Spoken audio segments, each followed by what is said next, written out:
देखो ये लोग उदाहरण देते हैं बहुत लंबे चौड़े, और काल ने किस कदर इन लोगों को माया में फंसा लिया, किस कदर इनको माया में फंसा लिया। चिपक गए लोग भूत प्रेत की तरह इन आश्रमों के इस माया से। और जबकि गुरुजी का लड़का मनोज अपने इंटरव्यू में क्या भाषण दे रहा है, गुरुदेव भगवान का उदाहरण दे रहा है कि गुरुदेव भगवान ने ठोकर मार दी सभी आश्रमों को। जब हमारे पूज्य गुरुदेव जी के मुंह बोले गुरुदेव तो आदरणीय राम देवानंद जी ने शरीर छोड़ा, तो गुरुदेव भगवान ने भी जाना था। तो गुरुदेव भगवान गए सतगुरु रामपाल जी। उस समय तक सबको पता था, उन आश्रमों में रहने वाले लोगों को, जो दादा गुरु जी के साथ में रहते थे, जो लाल पीले कपड़े पहनकर भी रहा करते थे, इस उम्मीद में कि जाते जाते गुरु जी हमारे को भी कुछ दे जाएंगे, थोड़ा बहुत कोई। तो जब गुरु जी वहां गए तो आपस में वहां पर बातें करने लगे आश्रम वाले, मैन लोग, और क्या कहने लगे कि भाई अब तो ये सारी संपत्ति, सारा आश्रम, ये जितने भी आश्रम है दादा गुरु जी के 3-4, ये जितनी भी गाड़ियां हैं, ये तो सब रामपाल जी के पास चली जाएंगी, रामपाल जी के पास। क्योंकि भाई गुरु जी ने तो इन्हीं को दे दिया, नाम दीक्षा देने का आदेश तो इन्हीं को दे रखा है, तो संपत्ति भी सारी इन्हीं की होगी। अब गुरु जी ने सुन ली वो बातें, मालिक तो अंतर्यामी थे, उन्होंने तो एक उदाहरण पेश करना था। उसी समय गुरुदेव भगवान ने सबके सामने खड़े होकर क्या कहा कि भाई मैं इन आश्रमों की तरफ थूकता भी नहीं, चिंता मत करो, घबराओ मत, अपने पसीने मत लेके आओ, मुझे नहीं चाहिए तुम्हारे आश्रम, मुझे नहीं चाहिए तुम्हारी गाड़ियां, रे संपत्तियां, मैं कभी झांक कर भी नहीं देखूंगा इनमें। मुझे तो मेरे गुरु ने जो वस्तु दे दी मेरे लिए, तो वो सबसे बड़ी संपत्ति है। और इस बात से मत घबराओ कि मैं गाड़ियां ले लूंगा तुम्हारे आश्रम में ले लूंगा। गुरुदेव ने कहा कि मुझे नहीं चाहिए भाई, जब मेरे गुरु ही नहीं रहे तो मेरे लिए क्या है, मिट्टी है मेरे लिए। तो उदाहरण क्या दे रहा है, और खुद आज भूत की तरह, उस प्रेत की तरह इन आश्रमों के चिपक के बैठे हैं। सुनिएगा भाई और बहनों। तो उनको तो वहां से मैसेज आया तलवंडी भाई से, पंजाब से, गुरुजियों के पास कि दादा गुरुदेव जी शरीर त्याग गए हैं। तो उनको समाधि देने की तैयारी कर रहे थे, तो मैसेज आया शरीर त्याग गए हैं, आप आइए। संत रामपाल जी महाराज कुछ श्रद्धालुओं को लेकर हरियाणा से गाड़ियों में बैठकर तलवंडी भाई पंजाब पहुंचे। जब वो वहां पर पहुंचे तो वहां पर तैयारी कर रहे थे दादा गुरुदेव जी को समाधि देने की। तो गुरु जी गए, वहां पर काफी मेहनत आए हुए थे, और हजारों की संख्या में वहां पर श्रद्धालु आए हुए थे।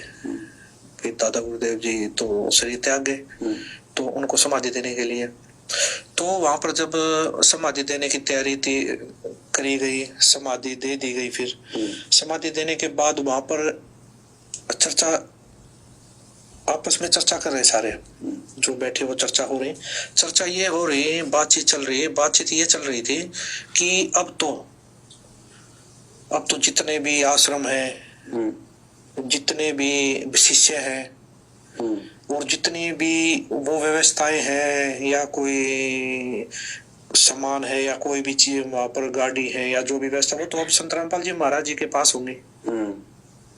क्यों? गुरु पद संत रामपाल जी महाराज जी को मिल चुका था, और नाम दीक्षा देने का अधिकार संत रामपाल जी महाराज जी को था। दादा गुरु जी ने और किसी को भी नाम दीक्षा देने का अधिकार नहीं दिया जी।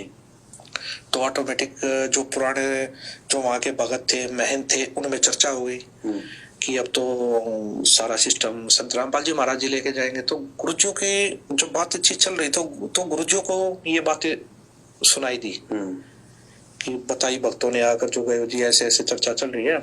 तो गुरु जी वहां पर खड़े हुए, गुरु जी खड़े होकर बोले कि मुझे कुछ नहीं चाहिए।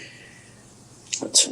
गुरु जी बोले मुझे ना ही आश्रम चाहिए, ना ही मुझे ये नाम दीक्षा वाले जो श्रद्धालु थे वहां पर वो चाहिए, ना ही मुझे तो आपका ये जो भी है आश्रम में जो भी सामान है या गाड़ियां है जो भी, मुझे कुछ नहीं चाहिए। गुरु जी खड़े होकर, मुझे यहाँ कुछ नहीं चाहिए आपका। सर ये तो बड़ी अद्भुत बात है, क्योंकि अगर अपन हिंदू परंपरा में देखें या गुरु गद्दी की बात करें तो जिसको गुरु गद्दी मिलती है तो सारी धन संपत्ति है या आश्रम है सब कुछ उसको ही मिलता है। जी जी जी बिल्कुल। लेकिन संत रामपाल जी ने सब कुछ लेने से मना कर दिया। बिल्कुल, गुरु जी ने सब त्याग दिया। वहाँ बोला मुझे कुछ नहीं चाहिए, सब आप रखिए। हाँ, ये जितना भी है ये सब आप रखिए। आज मैं गुरुदेव जी बोले आज मेरे गुरु जी चले गए, कल को मैं चला जाऊंगा, परसों को आप लोग चले जाओगे। तो गुरु जी ने कम से कम 10 मिनट सत्संग किया वहां पर खड़े होकर इस चीज के ऊपर। अच्छा। और गुरु जी बोले मुझे यहाँ से मैं सुई भी नहीं लेके जाऊंगा। अगर किसी को सच्चा नाम चाहिए, सच्ची भक्ति चाहिए और जिसको सतलोक जाना है तो मैं हरियाणा में मिलूंगा। हरियाणा में आना और अपना कल्याण करवाना। तो ये सारी चीजें उसी टाइम गुरु जी सब चीज छोड़कर वापसी, जो भगत उस समय साथ गए थे उनके साथ बैठकर वापसी हरियाणा वापस आ गए। ये तो बहुत बड़ी बात है सर। संत रामपाल जी ने एक चीज भी नहीं ली वहां से, इतना बड़ा गुरु पद मिलने के बाद भी, सब कुछ बाहर मिलने के बाद भी। अभिषेक जी सीखने के लिए तो हमें त्याग की भावना भी संत रामपाल जी महाराज से सीखने से मिलती है। बताओ, बिल्कुल। अगर हम थोड़ा सा जोर दें अपने दिमाग पर। गुरु जी का लड़का मनोज कह रहा कि अभिषेक जी सीखने के लिए तो हमने ये त्याग की भावना संत रामपाल जी से सीखनी चाहिए, जिन्होंने अपने गुरु जी के आश्रमों से एक सुई भी नहीं ली और सबको छोड़ छाड़ के आ गए और खुद ये भूत की तरह इन आश्रमों से चिपक के बैठ गई। इन लोगों ने 400 करोड़ के आश्रम खोल दिए, 400 करोड़ के, और एक नहीं, दो नहीं, तीन नहीं, 10, 12 और भी काम चल रहे हैं। और फिर संगत को पाठ सिखा रहे हैं त्याग का, कि त्याग क्या होता है। अरे उस समय मानते, अगर तुम आश्रम भी अगर खोलने थे, अपने बाप दादाओं की जमीन बेच के खोलते, अपनी औरतों के गहने बेच के खोलते, टोकरियां डाल डाल के खोलते, बेचारी संगत के खून पसीने का पैसा गुरु के झूठे आदेश की आड़ में और अपने धार्मिक धंधे के लिए, अपने ऐशो आराम के लिए, राजनेताओं की चापलूसी के लिए, झूठे लोग दिखावे के लिए, झूठे समाज के भाईचारे के लिए और आने वाले समय में राजनीति में उतरने के लिए, चुनाव लड़ने के लिए, इन लोगों ने सारा सब कुछ ये धंधा सेट किया है। और यहां बैठकर इंटरव्यू में भक्तों को त्याग की भावना सिखा रहा है कि त्याग की भावना सतगुरु रामपाल जी से लेनी चाहिए। और मेहनत बन बन के बैठे हैं अभी ये। और जिस दिन इनसे ये आश्रम छीने जाएंगे, आप देख लेना भाई और बहनों, ये भक्ति छोड़ देंगे, ये भक्ति छोड़ देंगे। चीटा होता ना, चीटा, मकोड़ा, मकोड़ी, चीटा, वो गुड़ से चिपक जाता है खाने के लिए, और जब उसको कोई हटाना चाहता है ना, वो चीटा बीच में से टूट जाएगा, लेकिन गुड़ को नहीं छोड़ेगा वो। इसलिए परमात्मा कहते हैं माया का रस पिए कर हो गए डामाडोल। ये गुरु जी का परिवार पूरी तरह से डामाडोल है, ये पूरी तरह से इन आश्रमों के पीछे माया ने जकड़ रखा है और भक्तों को यहां बैठकर त्याग की भावना सिखा रहा है। ये संदेशा हम सत्सेवक भाई बहनों लेना चाहिए। गुरुदेव ने क्या बात कही जब लोग इस प्रकार की बातें कर रहे थे कि अब तो ये आश्रम, यहाँ की व्यवस्था, ये गाड़ियां संत रामपाल जी के पास जाएंगी, तो गुरुदेव ने क्या कहा कि आज मेरे गुरुजी चले गए खाली हाथ, कल को मैं चला जाऊंगा खाली हाथ, कल को तुम भी जाओगे खाली हाथ। ये जमीन, ये आश्रम, ये गाड़ियां यहीं गड़ेंगी, यहीं पड़े रहेंगे। ये साथ अगर कोई वस्तु जाएगी तो भक्ति धन जाएगा, भक्ति धन। कबीरा सब जग निर्धना, धनवंता ना कोई, और धनवंता सो जानिए राम नाम धन होय। तो हमने शिक्षा लेनी चाहिए अपने गुरुदेव भगवान के इस त्याग वाली भावना से, कि हमने भी अपना शरीर छोड़ते समय ये कार, ये कोठियां, ये बच्चे, ये परिवार, ये रिश्तेदार, ये जमीन, ये संपत्ति, हमने झांक के भी नहीं देखना उनकी तरफ, कि ना जाने इन जमीनों के ऊपर कितने लोग आए गए, अरबों खरबों पीढ़ियां नष्ट हो गई। मेरी जमीन, रजिस्ट्रियां करवा करवा के करोड़ों लोग मर गए। ये जमीन वहीं की वहीं पड़ी है, इसको सुई भर भी कोई नहीं ले जा सका, सुई भर भी। ये काल ने तपस्या करके ले रखी है यहाँ की संपत्ति किस ब्रह्मांड की।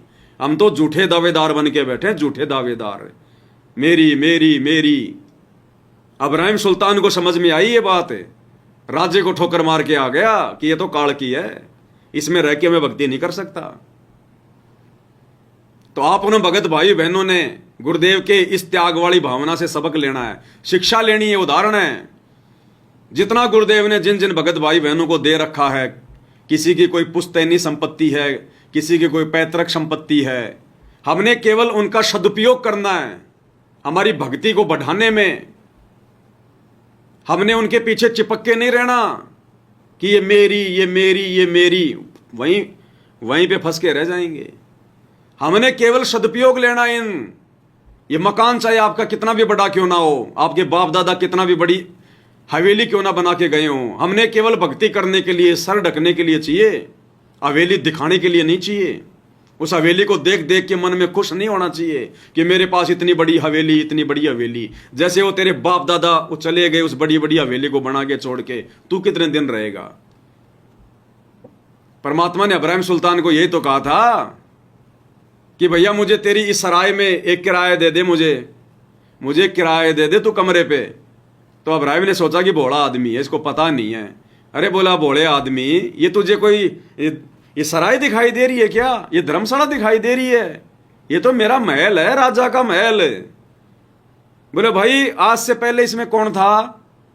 बोले मेरे दादा परदादे थे। बोले वो कहाँ गए? बोले अल्लाह खुदा को प्यारे हो गए। उसके बाद कौन था? बोले मेरे पिताजी। वो कहाँ गए? वो भी अल्लाह खुदा को प्यारे हो गए। बोला बेटा तू कितने दिन रहेगा इसमें, तू कितने दिन रहेगा? अब बताए इसको मैं धर्मशाला ना कहूं, सराय ना कहूं तो क्या महल कहूं? तेरे बाप दादा पड़ पिद्दी, इसी सराय में गिद्दी, और एक दिन तू भी ऐसे ही चला जाएगा, इसलिए मैंने तेरा ये महल सराय बताया है। तो ये तो वही कबीर भगवान है ना जिसने इब्राहिम सुल्तान से वो महल छुड़वाए। तो गुरुजी कैसे फिर उन आश्रमों को ले सकते थे? और गुरुजी मान लो अगर ले भी लेते तो वो तो सत्संग करते, वो तो ज्ञान प्रचार करते। ये गुरुजी के परिवार की तरह, अपने रिश्तेदारों की तरह, इन कोऑर्डिनेटरों की तरह कोई राजनीतिक अड्डा थोड़ी बनाते उन आश्रमों को। राजनेताओं के लिए भीड़ के रूप में सरकारी बसें बुला बुला के राजनेताओं की सेवा में थोड़े लगाते। क्या काम सरकारी बसों का सतगुरु रामपाल जी के आश्रमों में? लेकिन राजनेता लोग यूज ले रहे इन आश्रमों को। जब भी इनको कहीं कोई रैली करनी होती है 500 बसें भेज देंगे, 300 बसें भेज देंगे, और गुरुजी का परिवार भक्तों को बैठा बैठा के बसों में राजनेताओं की रैलियों में, चलो भाई भीड़ इकट्ठा करो। ये तो राजनीतिक अड्डे हैं, राजनीतिक अड्डे। और फिर ये भाषण दे रहा है त्याग का, त्याग नाम की चीज का इसको पता नहीं होती क्या भाई को। इसलिए भाई और बहनों, कोई भी आदेश वर्तमान में आश्रम खोलने का या कोई भी आश्रम वर्तमान में गुरुदेव भगवान का नहीं है।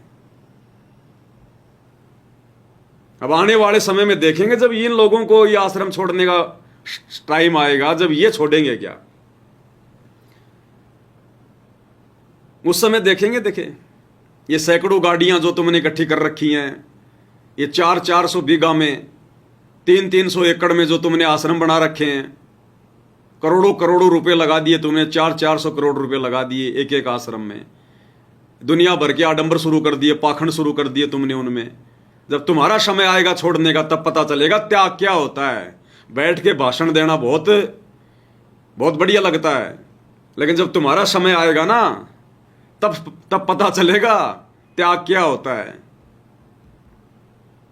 ये आपकी आंखों के सामने भाई और बहनों, थोड़ा सा और सुन लो क्या बोल रहा है भाई, क्या भाषण दे रहा है। बोला मुझे कुछ नहीं चाहिए, सब आप रखिए। हाँ। ये जितना भी है ये सब आप रखिए। आज मैं गुरुदेव जी बोले आज मेरे गुरुजी चले गए, कल को मैं चला जाऊंगा, परसों को आप लोग चले जाओगे। तो गुरुजी ने कम से कम 10 मिनट सत्संग किया वहां पर खड़े होकर इस चीज के ऊपर। अच्छा। और गुरुजी बोले मुझे यहाँ से मैं सुई भी नहीं लेके जाऊंगा। अगर किसी को सच्चा नाम चाहिए, सच्ची भक्ति चाहिए और जिसको सतलोक जाना है तो मैं हरियाणा में मिलूंगा। हरियाणा में आना और अपना कल्याण करवाना जी। तो ये सारी चीजें उसी टाइम गुरुजी सब चीज छोड़कर वापसी, जो भगत उस समय साथ गए थे उनके साथ बैठकर वापसी हरियाणा वापस आ गए। ये तो बहुत बड़ी बात है सर। संत रामपाल जी ने एक चीज भी नहीं ली वहां से, इतना बड़ा गुरु पद मिलने के बाद भी। अरे मत चिंता करो भाई, इन आश्रमों से भी एक चीज नहीं लेंगे, तुम ही लेना, क्यों डर रहे हो फालतू में। ये तो बहुत बड़ी बात, अद्भुत बात है। संत रामपाल जी ने एक भी चीज नहीं ली, तो मत डर मेरे भाई। ये आश्रम तुम्हें सौंप देंगे गुरुजी, संभालो बेटो, तुम करो अपना धंधा। हमने तो भक्ति करनी, हम तो कहीं भी बैठ के कर लेंगे, या नहीं लेंगे गाड़ी वाड़ी, आश्रम वाश्रम नहीं छीनेंगे तुम लोगों से। आराम से रहो, तुम धंधा करो अपना, यही तुम्हारा सहारा होगा। भक्ति तो तुम्हारा सहारा है नहीं, ये आश्रम तुम्हारा सहारा होगा। और आने वाले समय में मान लो भाई और बहनों, वैसे तो परमात्मा थूकेंगे भी नहीं इन आश्रमों की तरफ, लेकिन दास उदाहरण दे रहा है। अगर कल को गुरुजी ने आने के बाद कह दिया अपने परिवार वालों को कि भाई रे तुमने बहुत दिन संभाल लिया, अब ये पवन दास को हैंड ओवर कर दो, ये आश्रम धनाना, ये धनाना आश्रम पवन दास को दे दो। अब यहां पर सात संगतियां होंगी, मालिक की चर्चा होगी, भाई और बहनों इनके खुजली चल जाएगी। पवन दास को कैसे देते हैं, इनके लाल पीले हो जाएंगे, ये मर जाएंगे, मार देंगे, गुरुजी नहीं देंगे, हमने इतनी मेहनत करी है, पूरा पसीना बहा दिया हमने आश्रम बनाने में, इसको दे दें गुरुद्रोही को। त्याग की भावना का पाठ पढ़ा रहा भाई, त्याग क्या होता है। और कल को गुरुजी ने कह दिया बेटा मनोज जी आश्रम पवनदास के नाम कर दे, तब पता चलेगा त्याग क्या होता है।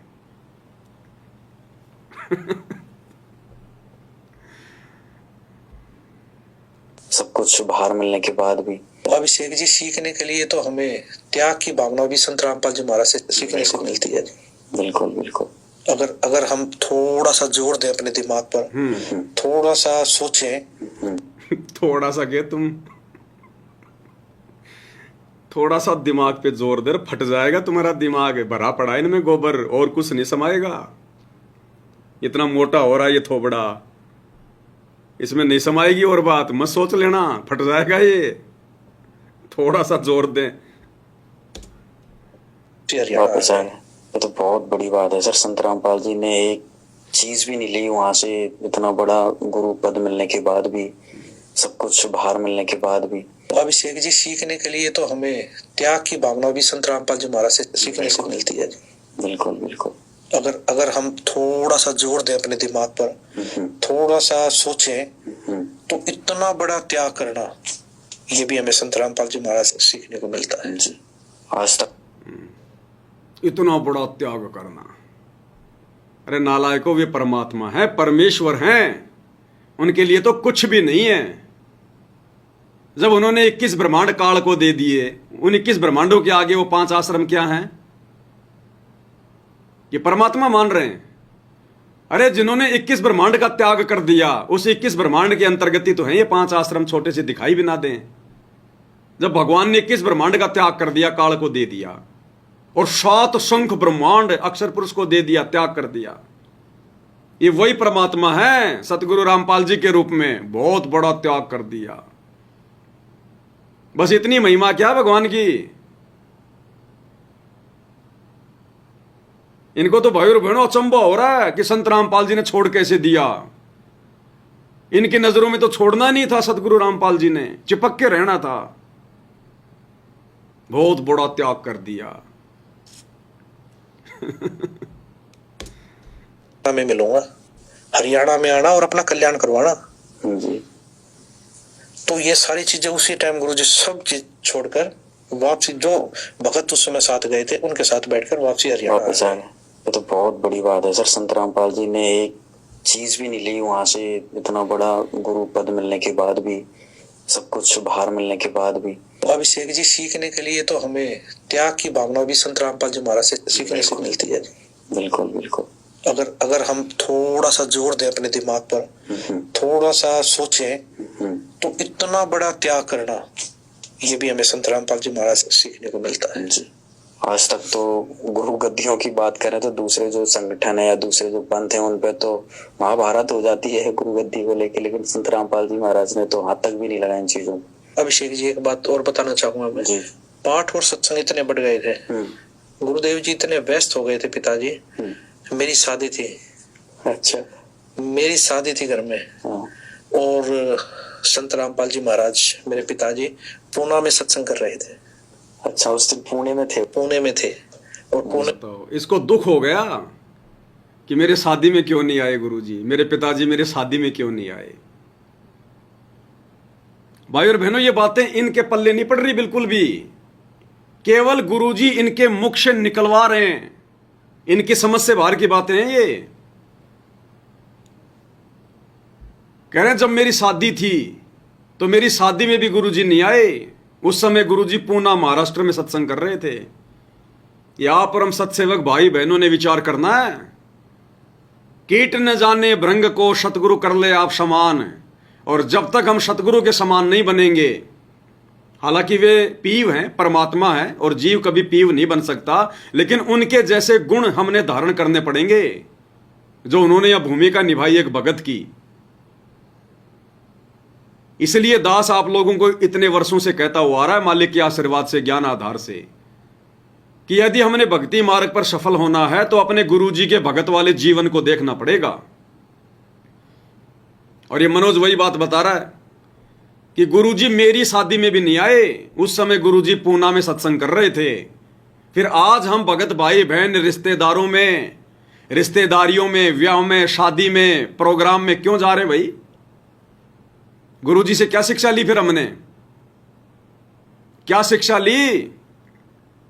ये व्यर्थ की परंपराएं हैं, ढोंग है, पाखंड है, समय की बर्बादी है।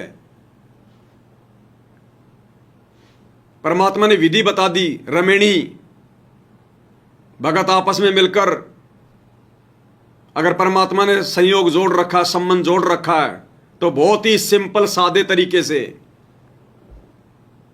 बाकी संसार की बकवाद वाली शादी विवाहों में हमने सहयोग नहीं करना, अन्यथा वहां जाने से भी हमारा सहयोग होगा, मर्यादा टूटेगी हमारी। तो बताओ, गुरुजी तो अपने छोटे बेटे की शादी में भी नहीं आए। उस समय महाराष्ट्र चले गए सत्संग करने। गुरुजी को तो लोक लाज नहीं सताई। गुरुजी ने तो नहीं देखा रिश्तेदार क्या कहेंगे, क्या नहीं कहेंगे, मेरे बच्चे क्या सोचेंगे, मेरे परिवार वाले क्या सोचेंगे। और इन्हीं सब बातों को लेकर गुरुजी का परिवार गुरुजी से खुंदस खाए बैठा था, गुरुजी से दुखी था, गुरुजी के पैर खींचता था इन्हीं सब बातों से। क्योंकि लोग कहा करते थे, तुम्हारे पिताजी कहां गए, तुम्हारे पिताजी क्यों नहीं आए, क्या जवाब दे इनकी मां। चलो, इसको तो शादी का जोश चढ़ रहा था, बाकी घर वाले क्या जवाब देते? उनको तो लोकलाज सता रही थी ना। तो गुरुदेव ने कितना बड़ा उदाहरण पेश किया आप और हमें समझाने के लिए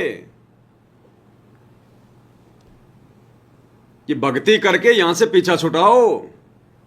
आज एक रिश्तेदार की शादी में जाओगे, कल को दूसरे के भी होगी, वहां भी जाना पड़ेगा। नहीं गए तो फिर तुम दोगले कहलाओगे, और चले गए तो मर्यादा सुरक्षित नहीं रहेगी। ये उदाहरण पेश किए गुरुदेव ने। आप और हमने शिक्षा लेनी चाहिए, सत्सेवक भाई बहनों ने। हमारे समझ में आएंगी ये बातें, इनके समझ में नहीं आएंगी। तो कह रहा है मेरी शादी में भी नहीं आए गुरुजी।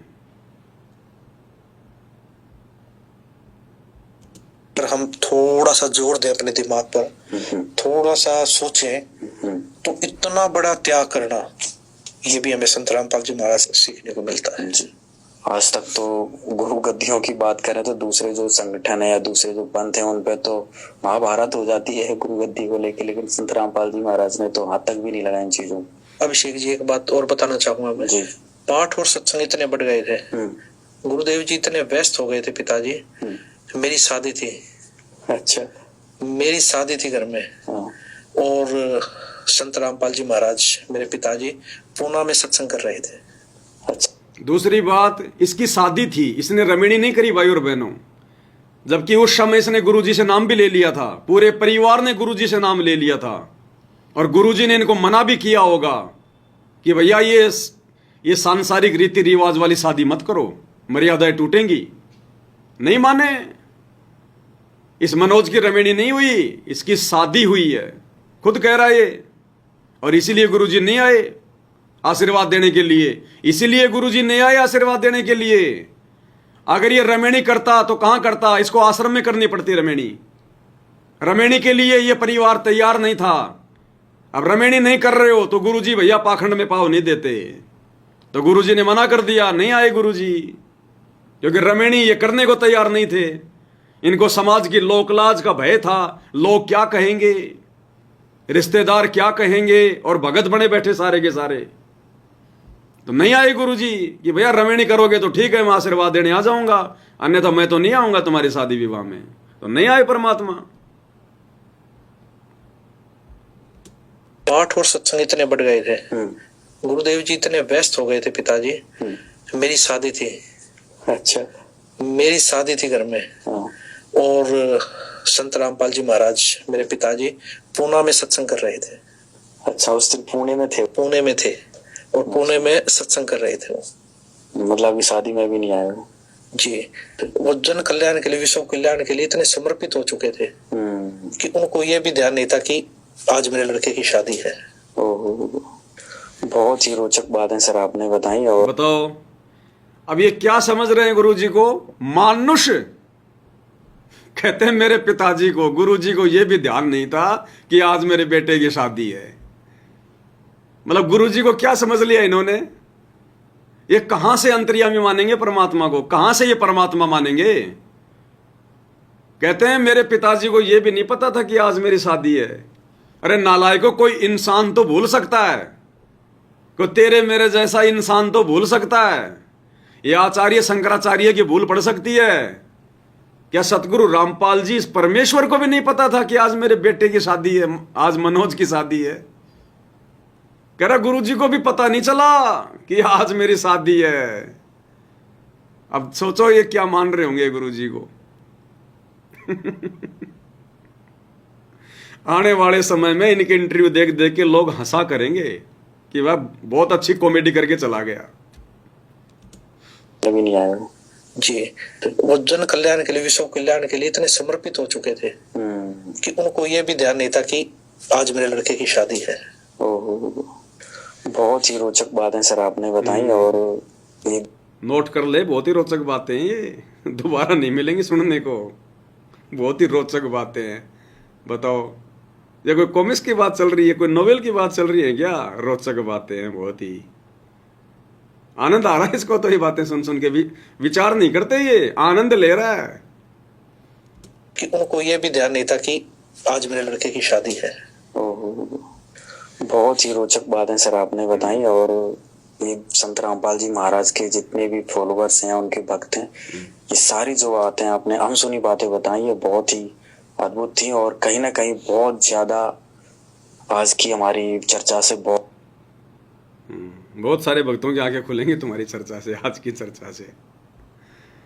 तो ये राम कहानी है भाई और बहनों, त्याग की भावना का पाठ पढ़ा रहा है।